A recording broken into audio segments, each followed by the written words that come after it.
will then move on down the order paper to the question on food poverty in the name of Assembly Member Twycross. Thanks. Fiona, yes, you ask about whether I'm concerned about the number of people in London who are facing food poverty, and indeed we are. That's why Rosie Boycott, Chair of the London Food Board, has been absolutely militant about this for years now, and she successfully got a pretty good budget from us to continue her work. What she wants to do is to bring social supermarkets to London, to improve the distribution of surplus food in that way. And as you know, I am a supporter of the whole free school meals idea and getting more healthy food on the tables for kids in our schools. I think I also welcome the work that Rosie Boycott and the Food Board have done, but I would question a good budget being one that's cut. I think at the point at which the Trussell Trust are reporting that there's been a 400% increase in the number of people using food banks in London over the past 2 years, it's really not the point at which to make any cut to what, by any standards, is a relatively small part of your 12. Well, I mean, I understand that. I did continually say to Rosie, is this enough? And in the end, you've got to be guided by that. The principle has got to be not how much you spend, but the results you deliver.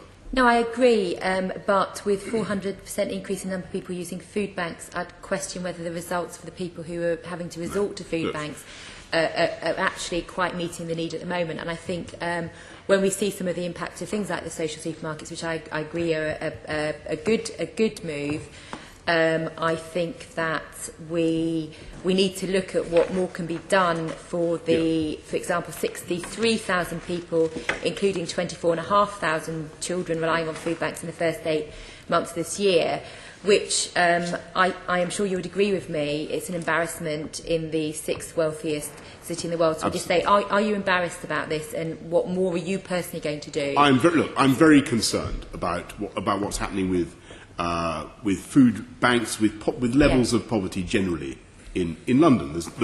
There's no question at all that in the last 6 years or so, since the crunch, real incomes have declined. You've seen increases in prices of heating, as we've discussed, of food, and things on which people absolutely depend. Now, the answer, there are many things you've got to do, but the single best solution is to get people into work and to get the economy really humming, because that is the thing that in the end defeats poverty. We are having great success in getting employment up again, in getting people into work, but they've got to be paid decently. Yeah, and that's why I come back to the London living wage. On the London wage, we can do. But I think for a moment I'd like to talk instead about a different commitment you've made, which you previously said you'd monitor the impact of welfare changes. Yes. And a report published after much delay by the government last week on emergency food aid in the UK said that emergency food aid is a last resort. And I think we need to be clear that they're a sticking plaster, not a solution. And last week as well, faith leaders and charities attributed much of the problem to benefit delays and changes, and surveys of people using food boards make it very clear that it's about benefit delays. And you've already sort of mentioned your focus on know your rights, but actually it isn't so much about people knowing their rights, it's about actually getting what they're entitled to. So I just want to know what you are doing about monitoring the impact of the welfare changes and the benefit delays, and what you are doing to lobby government on those aspects that are driving Londoners to food banks. Well, obviously we're continually monitoring the impact of benefit changes, and one of the what form does that take? For instance, we're not hearing about it yet. One of the most important changes has obviously been the reform to housing benefit.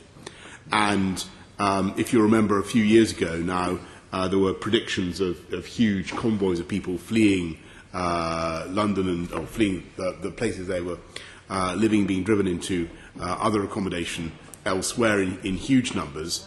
But and that's happening. We know that that's happening. Well, it's actually, Fiona, it's not clear that it is happening, or certainly not on anything like the scale that some people had predicted. And we are indeed monitoring those numbers. But I'd be very happy to share any details that we have with you about what is happening. Because if you remember, one of the pledges I made at the time was to try to mitigate the impact for London, try and dampen it, because clearly in London there will be lots of very hard cases, people who have, for one reason or another, to live in what is a very expensive property. It would be very helpful for you to... But reform of welfare is essential. And indeed, in the election in 2010, I seem to remember that all parties were committed to reforming housing benefits. This isn't about reform of welfare, it's about people not getting what they are entitled to, what this government, with the welfare changes, says they're entitled to. And it's about making sure that people get what they are entitled to. And I've seen in the lift you've got little signs saying you want everybody to get what they're entitled to. What are you doing? What are you doing in terms of raising this with government? The most important, the Know Your Rights campaign is there to ensure that people are aware of the benefits there's no point in they knowing their rights if they're not getting what they're entitled to. So I think I would like to see you doing more to do this, because that's one way that you can help prevent the increased rise of food banks in London. I think I'll leave it at that.